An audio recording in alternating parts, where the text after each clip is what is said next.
Bonjour, aujourd'hui je vais vous parler du théorème d'Al-Kashi dans un triangle quelconque. Le théorème d'Al-Kashi, finalement, c'est en fait le théorème de Pythagore qu'on vient généraliser à tous les triangles et non pas juste au triangle rectangle.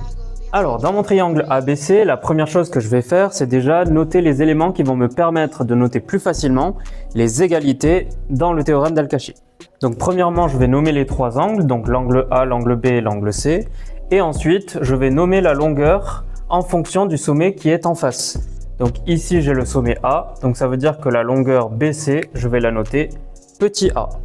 De même, ici, je vais noter la longueur petit b, et en face du sommet C, je vais noter la longueur petit c. Donc si par exemple, je cherche la longueur de A, eh bien moi, ce que je vais pouvoir calculer, c'est a au carré. Ce sera égal à la longueur de petit b au carré plus petit c au carré. Et à ça, je vais soustraire 2 fois la longueur B fois la longueur C, multiplié par le cosinus de l'angle qui est en face de la longueur que je cherche, c'est-à-dire cosinus de l'angle A.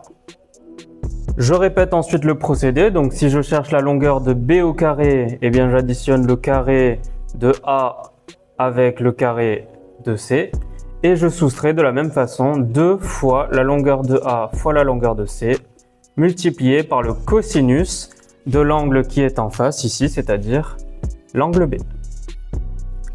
Et enfin, pour terminer, de la même façon, la longueur petit c au carré sera égale à la longueur petit a au carré additionné avec petit b au carré, auquel je soustrais 2 fois a fois b fois le cosinus de l'angle C.